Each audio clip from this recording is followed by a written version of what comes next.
Welcome to the Propreneur Podcast, where we help practice owners become better entrepreneurs.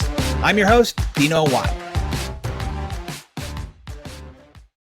Welcome once again, everybody, to the Propreneur Podcast. I'm Dino Watt. I'm excited to be your host again with an amazing guest today. As we talk about always, we're trying to bring you the best of the experts in the field, best of the practitioners in the field, so that you can learn how to have the best practices inside of your business, no matter what industry you're from, whether you're from chiropractic, whether you're from orthodontics or dentistry. As private practice owners, we have a unique situation where we need to learn how to grow those practices. And so every single guest we bring on is for you.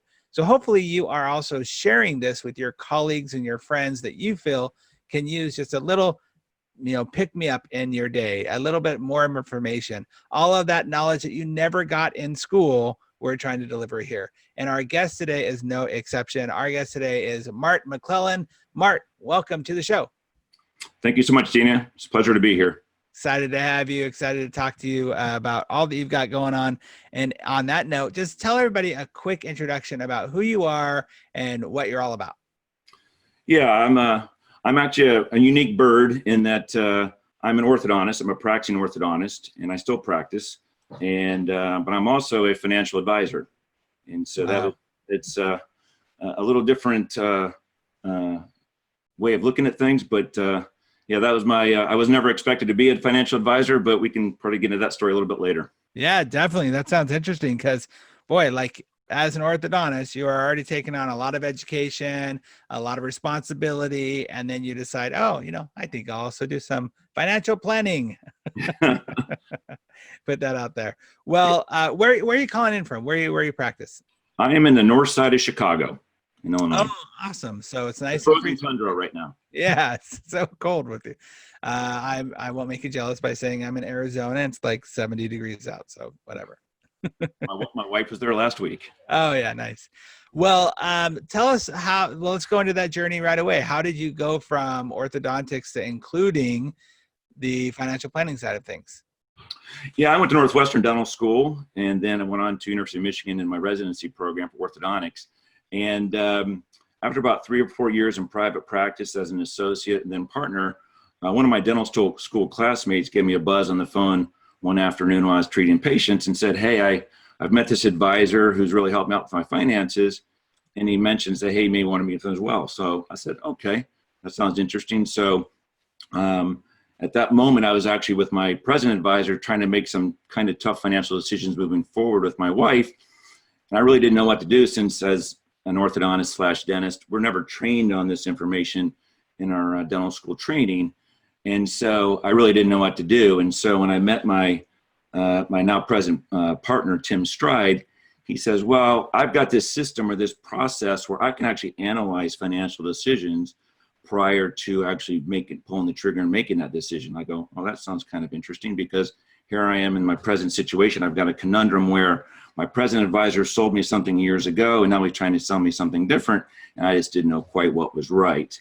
And I think many of us have that same issue in all of our financial decision making during the courses of our career.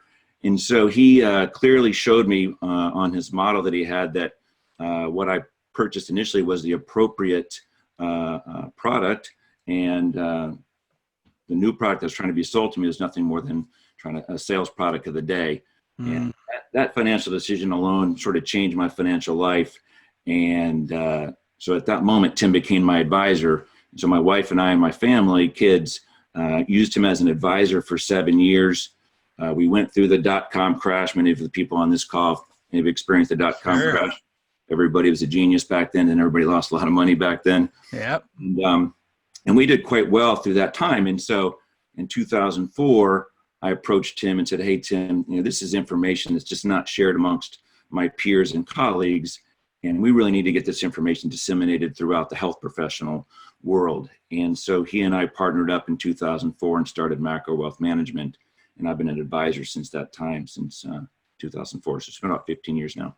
So how do you split the time now between doing the ortho? Because like you said, you have a unique perspective. You're talking to ortho. Well, I have so many questions. Okay, let me get them right. The first question is, when it comes to orthodontic, like the life, right? You go to school, you come out, you become an associate typically, and either you're going to start your own practice and you're going to buy into a practice. And then you have like this 20, 30 years in between until hopefully the golden parachute happens, right? That's a lot of time in between there to see all these financial ups and downs, whether it be because of something like 2008 or just, you make a bad investment or a bad decision. So there's a lot going on there. How do you fit in then becoming a financial advisor in the middle of all that? Yeah, so there's sort of the life balance, the juggling of many different balls there. And fortunately, Tim Streid, my partner, he's a full-time advisor. He's been in the advisory business since 1989, and we have another financial planning associate that also works with us. So he's doing it on a full-time basis. I still love orthodontics. It's a blessed profession, and it's great treating patients and such. And so I'm still practicing. But the same token, on days off, I'll work 3 or 4 days a week. We'll meet with clients on my days off. We meet in the evenings. We meet pretty much anytime anybody wants to talk about their personal situation. And so it's just a sort of a life balance and trying to amalgamate the different things going forward. Well, let's go back to that 20 to 30 years in between too. Your perspective of being able to say, hey, doc, so this is probably where you're thinking it's going to go. But right now, especially in a time of DSOs and everything that's going on, the value or devalue of a practice, you have a very important role because you're helping them not rely specifically on just the golden parachute, but actually create it to just in case things go wrong in that golden parachute scenario, right? Yeah. So your perspective of that, what do you see as one of the biggest maybe misconceptions, misnomers, or mistakes that people are making with their finances right now? I think the number one thing is that people look at their finances in sort of a linear staging process. What I mean by that is that in our working years, that 20 to 30 year period you're talking about, people are always focused on the accumulation of their assets. And when they get to retirement, they're talking about, well, how am I going to distribute those assets and live off those assets? And then somewhere down the course of the line, there's obviously going to pass on. Then, how am I going to preserve those assets for my family and or charities? And that's a big, big mistake. When you look at personal finances, it's not a linear decision-making process. And that's where traditional financial planning really falls short, because they look at it in a linear fashion.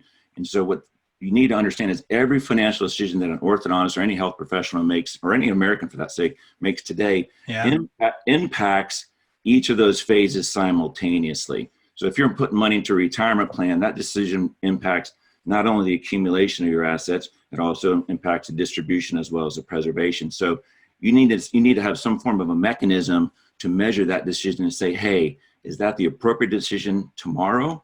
Or maybe is there a better way of doing it in the future? Well, especially with all the unknowns, right? There are people who are putting that money away in a linear fashion in 2000 and never expecting a 2008 to happen. And even if they were expecting some sort of cycle, not to that extreme to where their 401k became a 201k. Yeah. So how do you help them plan for that? And obviously there's no foolproof way, because you never know what's going to happen. But how do you plan for that in at least a strategic way? Yeah, that's a great question. So when we work with folks, we want to make sure that we're not putting all your eggs in one basket. In the world of dentistry and in most health professionals, since we really don't understand where our money should go, most folks are really maximizing their contributions to the retirement plans, maybe a profit sharing, maybe a cash balance plan. They have to understand that's only one bucket of many. And so when we work with people, we want to try to develop as many income streams as possible. Research has shown that high net worth individuals will have 8 or 9 different income streams in retirement. Yeah. Most dentists will have 2, 3, or 4. So they'll have about half as many income streams as necessary. So to answer your question, when we work with folks, we want to make sure that when money flows into their life, we want to develop as many income sources as possible, so that if the market crashes in 2008, hey, that's just kind of a blip on the radar. Not going to upset my apple cart because I've got these other things going on in the other side to sort of offset the decline in the stock market, because we know real estate goes up, real estate goes down, stocks, everything is cyclical. And so you just have to be just very aware of those situations when they come about. So, because everything is cyclical, when I would assume that there are some people who are very extremely risk averse, and so are worried about even diversification, even though the plan or the point of that is to help, reduce a lot of the risks that could possibly be out there. We all know that Warren Buffett's a big fan of, diversification. But how do you, as a professional who gets it, who understands them, who really, not in a conceptual way, in a practical way, gets the journey, how do you help subside some of those fears and concerns about taking some money and putting it into something that, they have no control over? Which, by the way, control is a big deal for orthodontists, right? Because you have control of those things. So that's sort of the world that, the world of orthodontics, they're very much into the control of the asset. But the funny thing about that whole situation from a financial standpoint, most of their assets are not under control because, as you said, they're put into things like the stock market, 401ks, IRAs, and things where they have no control. Right. The only way to get around that, honestly, is to understand what we call the efficiency of your decision making. Everybody in their financial life has all these different financial products, whether it's a checking account, savings account, retirement plan, real estate, their business.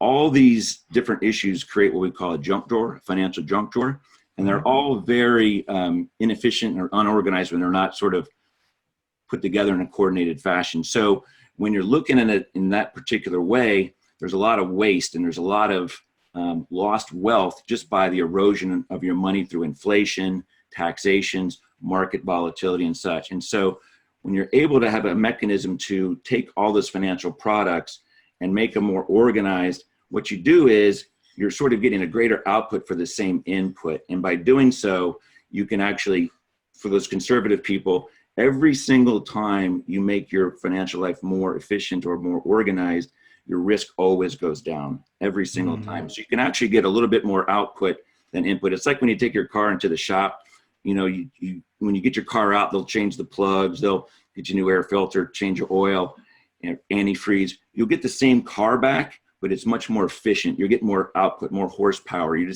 getting much more benefits from the same input.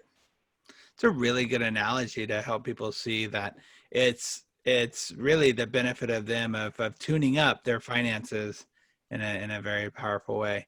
Yeah, you don't have to. The great thing about good financial plan is you don't need to take more risk.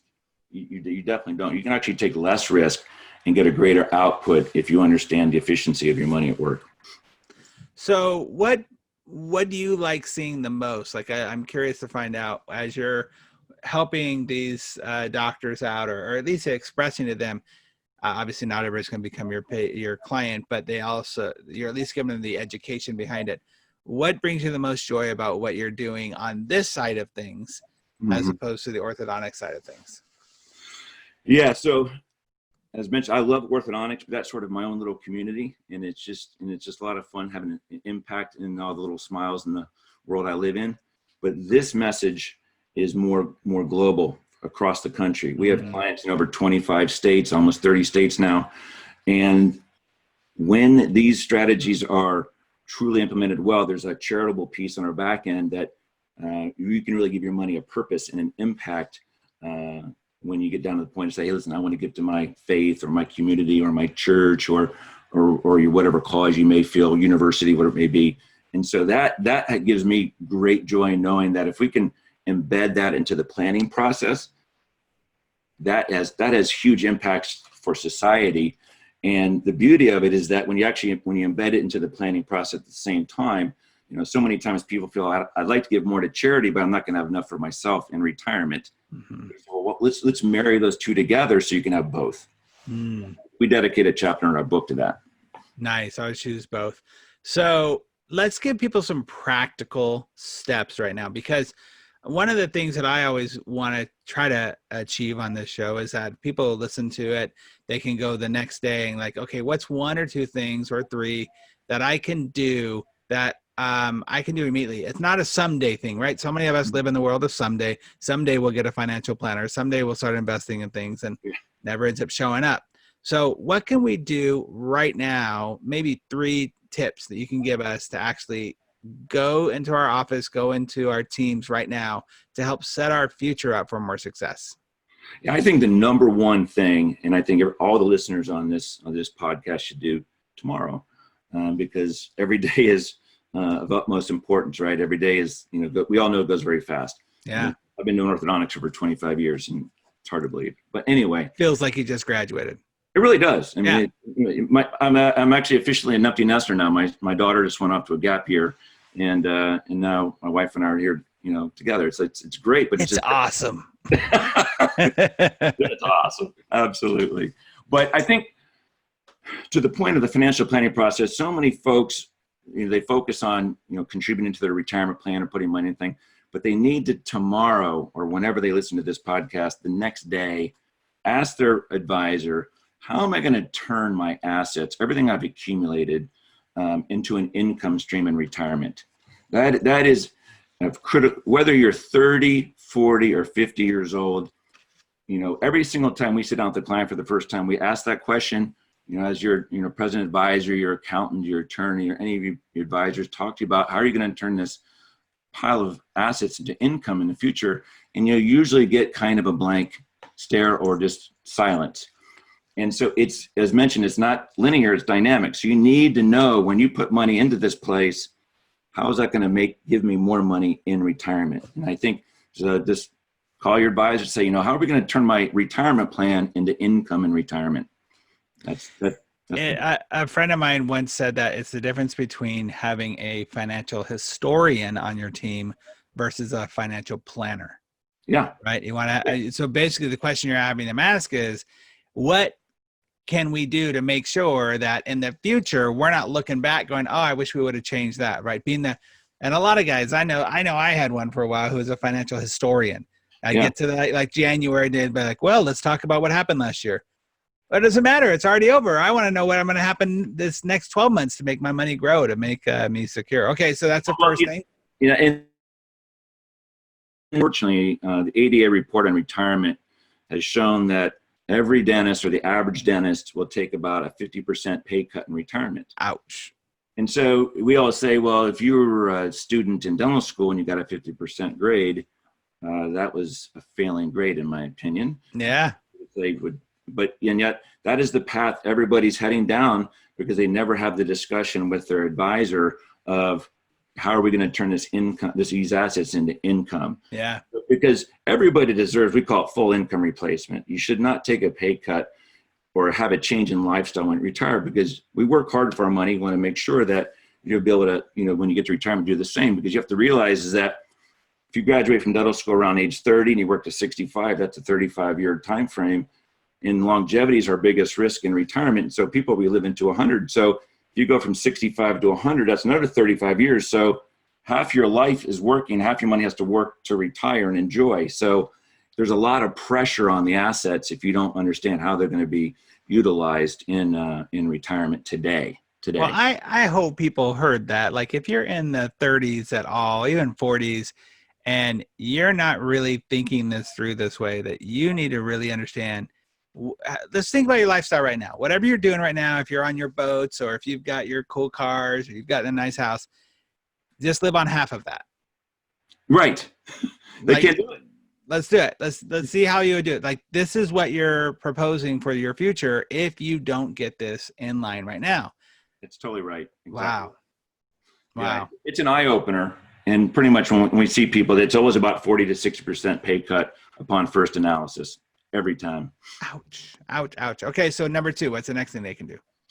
The next thing they do is they need, we call it the protection component. You really need to sort of shore up all the different coverage you may have, whether it's your auto, your homeowners, your disability, your life insurance. That is the moat around your castle. It is of critical importance to make sure that if something happens to you, your family and your wife or your spouse is going to be okay.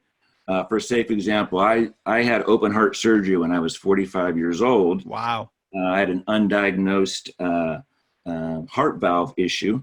that needed to be corrected. And if I didn't have my insurance coverages properly protected, that could have totally destroyed my family's financial future. So we always want to make sure that when people have their insurance coverages, whether it's disability or life or homeowners, it's maximized. I mean, we run the funny jokes, like when they were rolling me into the operating room on the gurney, do you think my wife wanted minimum life insurance or maximum life insurance? Yeah, no doubt, right? The answer is always max, but people never have the max because of the perceived cost of the premium. And the same thing goes with like disability insurance. You know, if you're not making money, then you're not protecting your assets. The dentists and chiropractors and optometrists, all these people, their greatest asset is their brain and their hands and their back, so they can actually work. And if you're not protecting those things appropriately, then there's no money to go into the model, and you're sort of just living as best you can on the very minimal income. So that is a critical. So people need to go back to their insurance specialist and just shore those things up, just to make them as good as they can be, because you don't want to have a lawsuit, anything that can occur to upset the apple cart. And to understand that you are the most important asset in your business, right? Like that 100%. Is key. Yeah, you are the most important asset. So how are you protecting all of that? I had a doctor probably 6-7 years ago, a dentist and a single practitioner, right? Goes out to Colorado, doing the whole cool ATV thing, enjoying his life.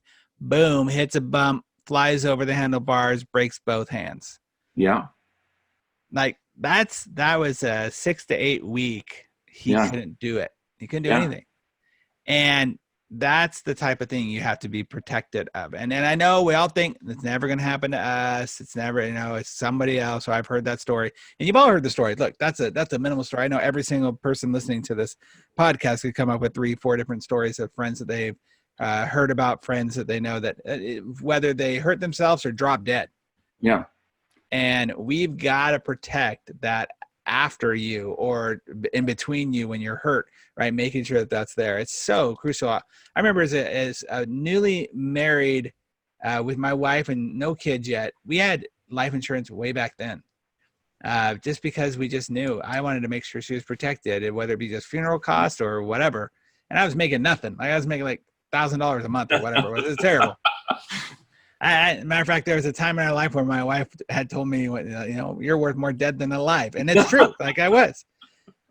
Right. But those are important things that people don't necessarily really think about and talk about until typically after the fact. Yes. Mention the heart attack, right? Some people are like, oh yeah, I'll shore that up. And then you go and you have a problem and then you try to fix it, and it's going to cost you way more after the fact.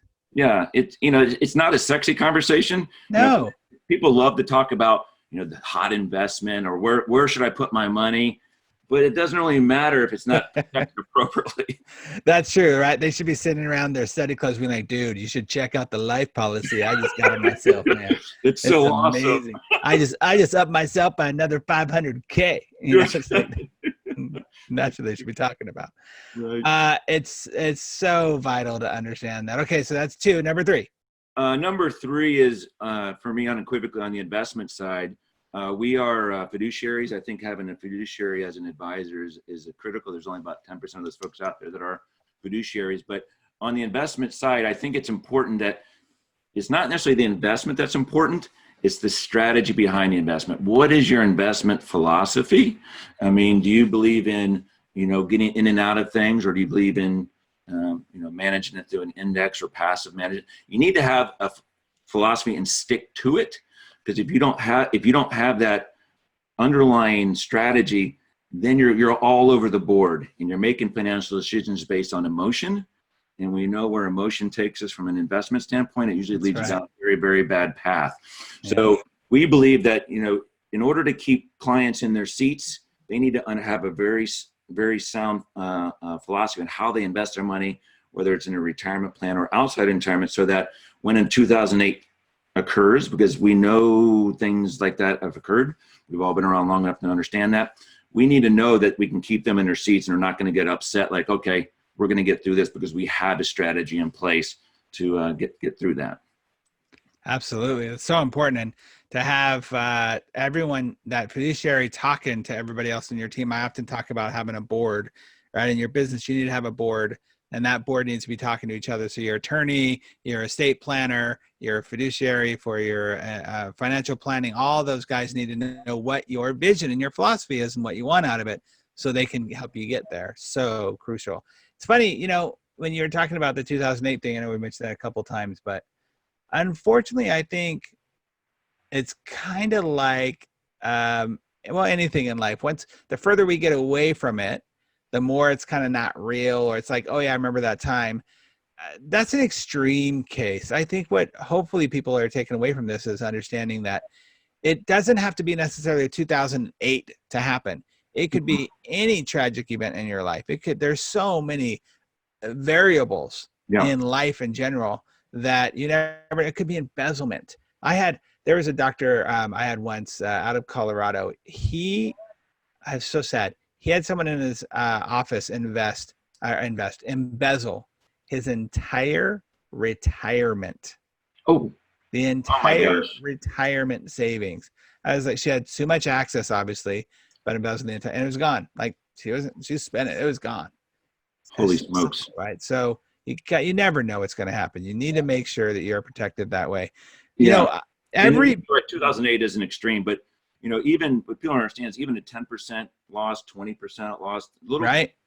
You know, you always need to sort of look at ways to advance yourself, because anytime you set yourself back, it creates more pressure on catching up. That's one of the reasons so many people in 2008, like it's 2013, 2014, like, oh, I'm just back to zero, you know, where they were. Yes. And it's like, well, there's 6 years of time that have been sort of evaporated away. And our window of time as dentists and health professionals is much narrower than the average American. I believe what you're doing, and this is, it's part tongue in cheek funny, but it's also true. What I see, any type of financial planning, any type of anybody who's kind of sounding the alarm and helping people get prepared, what you're doing is you're helping people not have to learn the words "Welcome to Walmart," right? Because right. Yeah. Too often we do see that. We see people who had a professional life 20, 30 years, and they just weren't planning, because that 50% cut, that's a welcome to Walmart moment, right? That's a like, 100%. Okay, where's your, so you're getting we have a really good family friend, worked for Santa Fe for years, the union, the whole bit. But in the end, it was like, okay, so I got to go get a job at Home Depot because I got to supplement my income.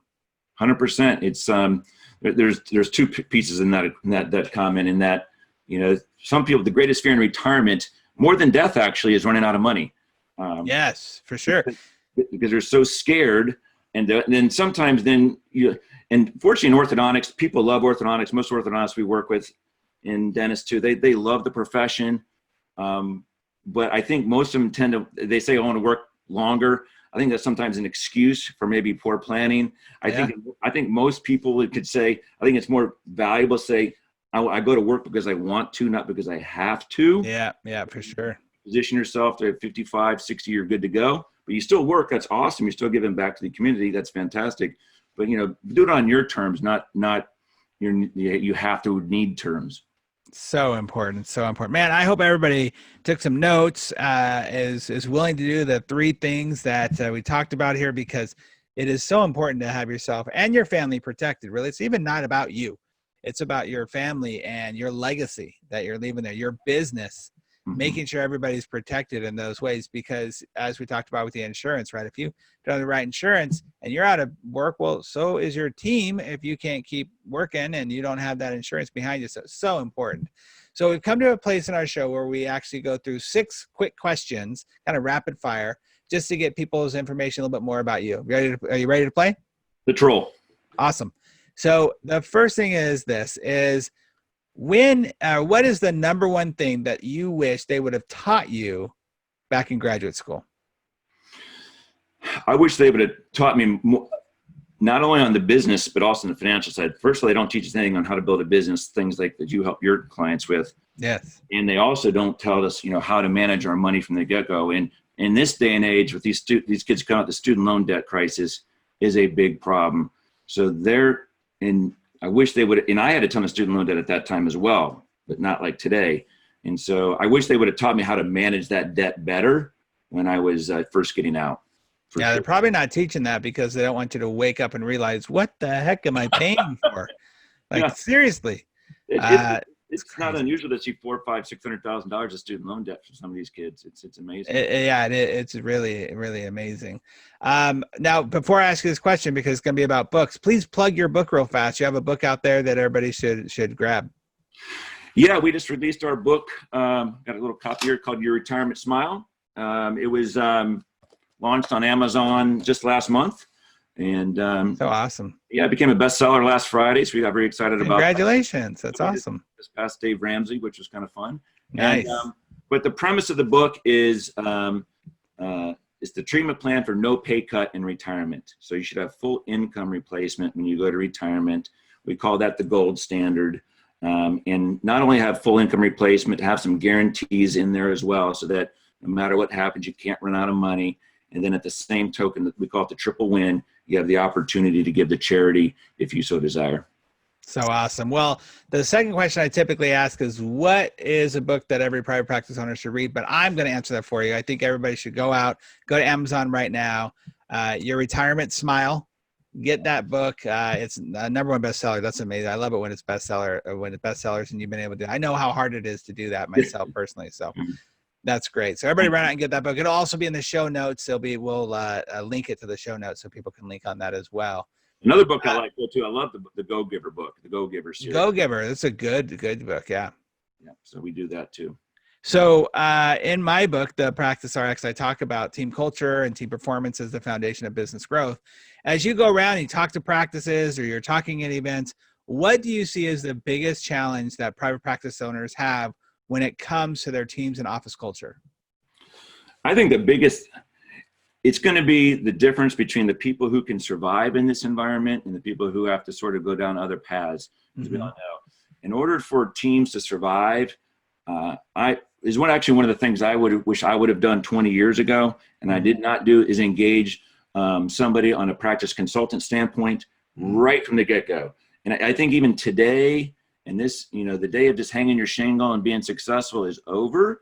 Yes. So the faster you surround yourself with people who can assist you, sort of, I'm going to say handhold, because I think since we're not treated, we're not trained in dental school on how to do this. The faster you sort of engage people like yourself or other management people to sort of get a team culture, because in the end, I believe it's the team. People come to your practice because of not only the doctor, sometimes they like the team members more than the doctor. No, 100%. Yeah. It's a full, you have to be all on all the time.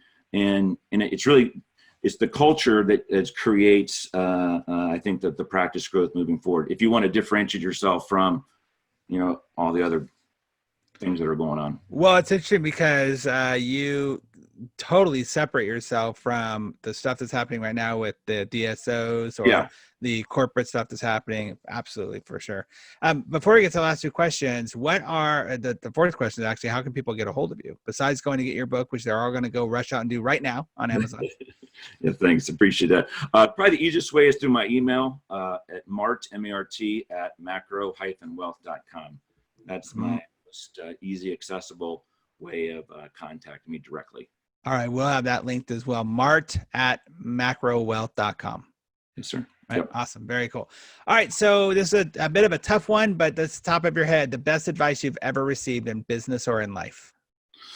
The best advice is to be curious with no regrets. Oh, I like that a lot. Yeah. Be curious with no regrets. Nice. And because I think curiosity is what drives us to always become better. And sometimes that curiosity leads us down a good path. Sometimes the curiosity leads us down a not so good path. We all make decisions, but I'm of the firm belief that no regrets. I say it may be a good decision. Awesome. You'll learn off those. You'll get the fruits of that decision. Sometimes you'll make bad decisions, but you learn from that. And you say, right. It'll be a lesson. It's a lesson that you can expand upon. Say, all right, I'm not doing that again. No regrets. Move on.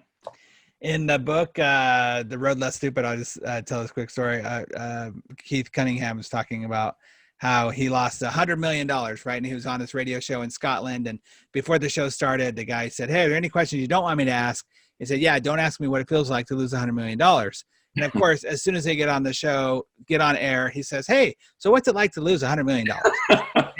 and so he's like, "I'm live. I have to answer this question." And he says, "Number one, it's a very small club of people who get to lose $100 million. Number two, it would have been a waste. It's not about the $100 million.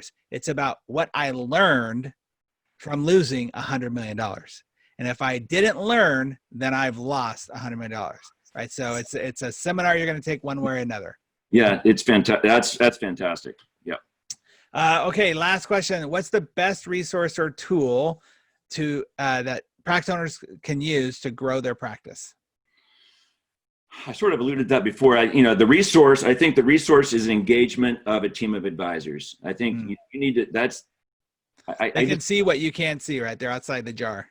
Yeah. I just think it's so critical. It's, good football teams have good offense and defensive coordinators. Yeah. And good assistant coaches. And the reason the Patriots win the Super Bowl every year, which doesn't make me happy because I'm a Bears fan, is because they surround themselves with systems of success. Right. And so that's a good resource. From a tool standpoint, I'm a big fan of Library on Wheels. I listen to podcasts on my car all the time. Love it. So you just plug on your phone, and put whether this podcast, of course, and others.